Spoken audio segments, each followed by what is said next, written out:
Olá, boa noite a todos. Jesus abençoe a todos nós e mais esta noite e que nós possamos bater um bom papo aqui sobre algo muito importante na noite de hoje, o egoísmo.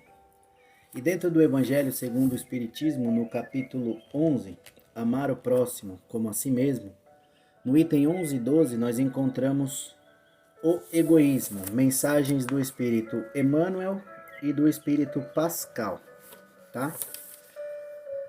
Todo mundo sabe o que é egoísmo, todo mundo consegue ver de alguma forma o mal que o egoísmo traz para as nossas vidas, né? Para a nossa sociedade de uma forma geral. Fazendo alguns estudos e algumas reflexões, para mim fica nítido que o momento que a gente vive tem tudo a ver com o egoísmo que domina, que assola a humanidade neste momento. Quando nós lemos sobre as mensagens dos nossos irmãos espirituais, as recomendações são claras. Deles são claras. O egoísmo é uma chaga da humanidade junto com o orgulho. O egoísmo necessita ser expurgado do nosso planeta. O egoísmo entrava o nosso progresso, impede o progresso moral das criaturas. O egoísmo é a negação da caridade. O egoísmo traz a indiferença que mata todos os bons sentimentos e afasta todas as criaturas. Jesus é o exemplo e ele lutou para demonstrar, para viver o amor, e a gente devia segui-lo, tomá-lo como exemplo. São algumas das orientações que a gente vai encontrar nas mensagens dos nossos irmãos espirituais. Mas eu trago reflexões ainda mais profundas para nós. O que é o egoísmo? A gente pode encontrar as definições do dicionário que só vão dizer mais aquilo que a gente já conhece. Mas muito mais do que isso, a definição do Espírito Emmanuel é a que a gente mais deve se focar. O egoísmo é o apego da alma ao próprio bem. O apego da alma ao próprio bem. Deus, quando nos criou para caminharmos rumo à perfeição. Então, buscar o nosso bem não é um erro, é um dever nosso. Inclusive, é um dever nosso. A questão é que quando este dever se torna apego e o nosso bem passa a ser mais importante do que o bem das criaturas à nossa volta, aí nós começamos a desenvolver um sentimento que, muito mais do que nos auxiliar, nos leva para o fundo das trevas dos sentimentos mais inferiores que existem. Este é o egoísmo. E quanto nós deveríamos estar confirmando, analisando as leis de Deus, contribuindo para o bem comum de todas as criaturas, nós acabamos trabalhando contra este bem comum quando nós decidimos viver o nosso bem exclusivamente. Porque o apego da alma ao próprio bem é a sensação de exclusivismo, de se primarizar, de se colocar em primeiro lugar, né? De se colocar em primeiro lugar e antes de todos. Então, assim, tudo que é bem para mim, tudo que está em relação com os meus interesses, tudo que está em acordo com aquilo que eu quero, que eu desejo, vem primeiro. Então, não importa o direito do outro, o mesmo direito que o outro tem, eu acabo agindo em função disso. E como a gente pode observar isso no nosso mundo, né? A gente tem um sistema social bem interessante, onde às vezes a gente tem boas ações, né? Tem uma ética, e nem sempre é pelo desejo de bem, mas sim porque isso contribui para o meu próprio bem, o meu próprio bem-estar. A gente pega um país, por exemplo, como o Japão, onde as pessoas não têm muita religião, onde as pessoas não têm uma consciência maior, né, sobre Deus, onde as pessoas ainda têm alguns vícios, alguns defeitos muito marcantes, e as pessoas têm um orgulho muito grande. As pessoas se respeitam. Isso dá a impressão de que existe um interesse pelo bem do semelhante, mas esse respeito é construído em cima do desejo de bem? Eu perguntaria. Ou será que é uma conveniência? Vamos analisar aquele exemplo do padeiro que faz o seu pão lá, acorda às 5 da manhã para fazer o seu pão. Ele está preocupado em me servir, em me alimentar, ou ele está preocupado com o meu dinheiro? Da mesma forma, eu quando vou à padaria atrás do pão, eu estou preocupado em auxiliar o padeiro, em contribuir para que ele ganhe honestamente o pão dele, ou eu estou só preocupado com o melhor e mais barato pão que eu posso ter? Isso faz a gente pensar o seguinte: às vezes as pessoas desenvolvem um sistema ético dentro de uma sociedade onde fazer, seguir, cumprir alguma coisa está mais associado ao bem que eu tiro disso, ao bem que isso me faz, né, me garantindo uma tranquilidade maior, do que ao desejo de bem mesmo. E a gente pode comprovar isso quando chega na parte das fronteiras. Até aqui, todos trabalham igualmente para o sucesso de todos aqui dentro, mas daqui para lá é outra história, cada um por si. Dentro do meu país, dentro do meu estado, dentro da minha cidade, dentro da minha casa, dentro da minha família, dentro do meu círculo, dentro do meu coração, para o meu, tudo eu. Este é o mal do egoísmo e é por isso que o nosso mundo se encontra na condição que ele está hoje. Tudo bem, nós vivemos épocas difíceis, tempos difíceis, mas algumas atitudes necessitam mudar. Está na hora da gente olhar para o outro com uma importância muito maior. Assim como a pandemia fez com que a gente fosse obrigado a fazer, porque voluntariamente muitos não desejavam. Nós tivemos que ficar com as pessoas que fazem parte da nossa família e que nós mal tínhamos contato, alguns de nós. Nós tivemos que nos impedir de fazer as coisas que a gente gostava para o bem comum. Alguns de nós, sofreram as consequências da sua invigilância, da sua intransigência, da sua teimosia e foram responsáveis pelo prejuízo de pessoas que gostavam e de pessoas que mal conheciam. E todos os exemplos que nós vamos vendo em volta de nós nos trazem a consciência da importância de pensar no outro diante desta situação.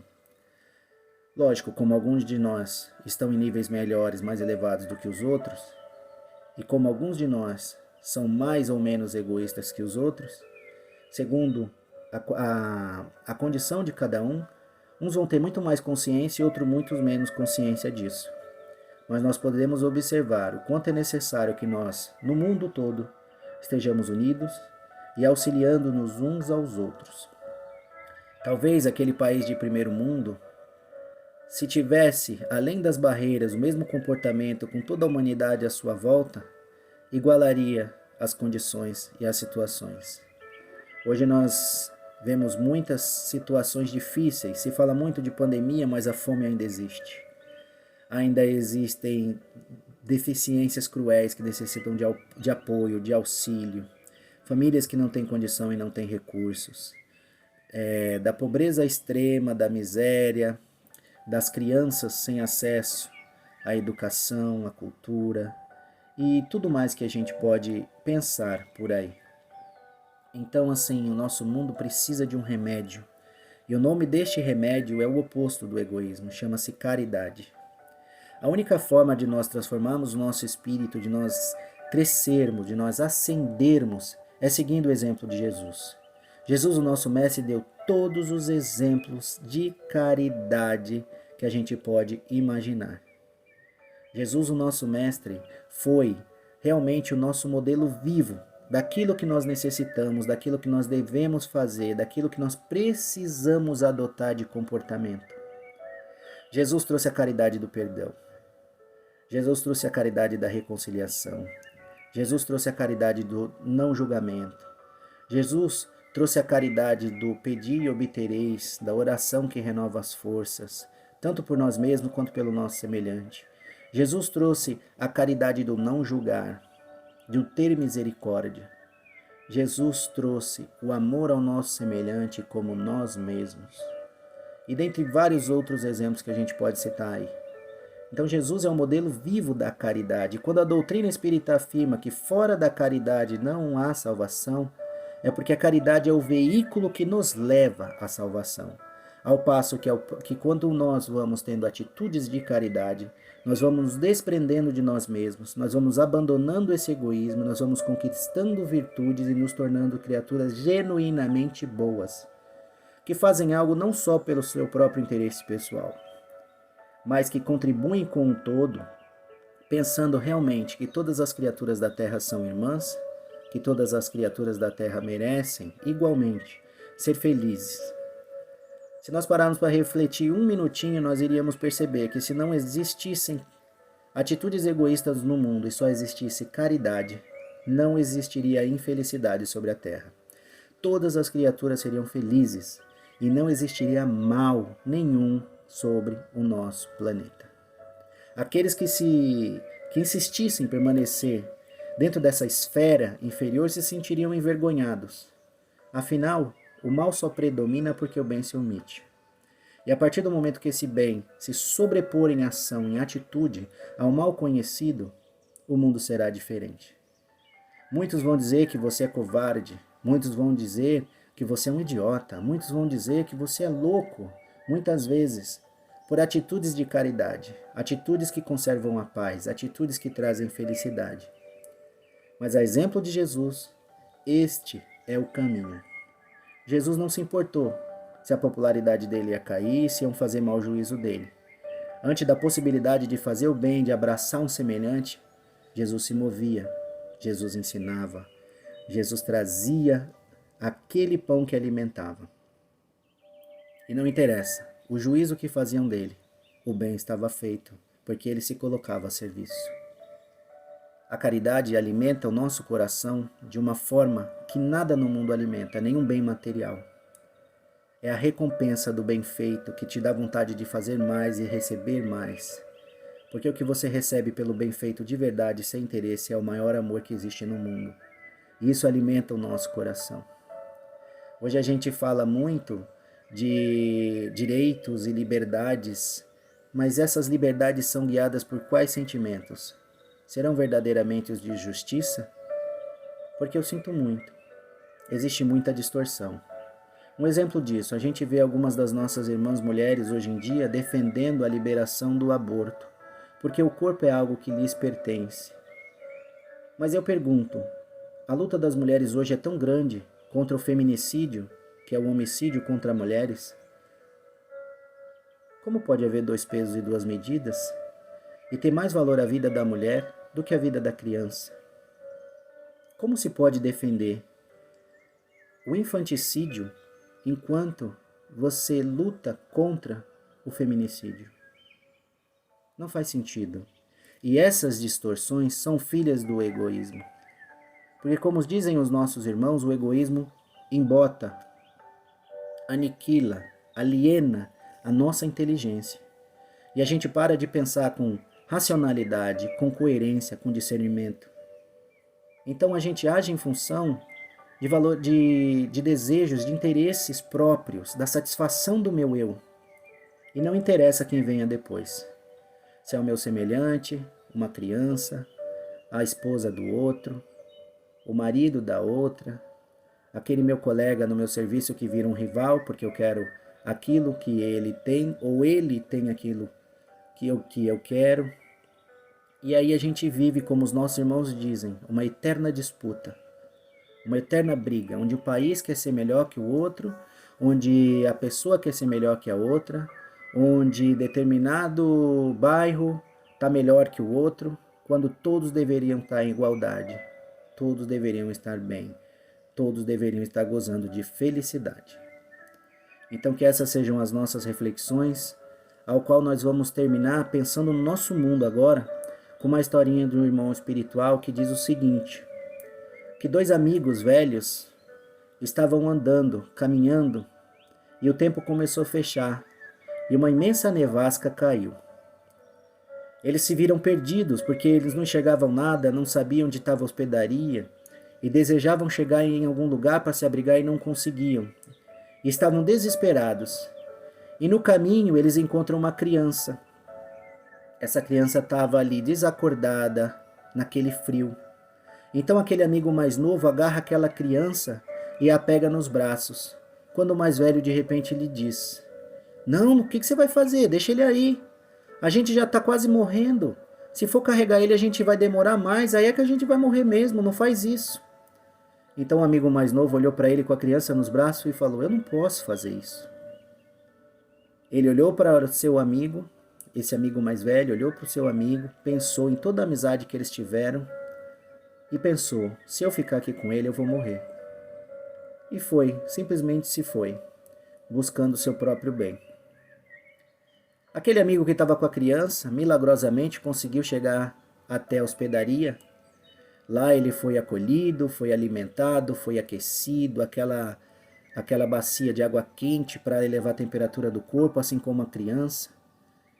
E eles trataram dele e eles se recuperaram. Porque ele conseguiu chegar lá com a criança. E nos momentos de grande frio, abraçado à criança, o calor de um alimentou o calor de outro e ambos sobreviveram. Já aquele amigo mais velho que pensou em si próprio, só em si, e que correu desesperado procurando chegar em algum lugar, morreu de frio, pois o frio foi muito grande e o corpo dele não suportou. E é assim que a gente vive hoje, e é assim que a gente necessita deixar de viver. Que Jesus abençoe as nossas reflexões, pois só através do nosso semelhante nós podemos nos salvar e salvar o mundo que a gente vive e tornar ele num lugar melhor. Jesus abençoe a todos, paz e luz. Que assim seja.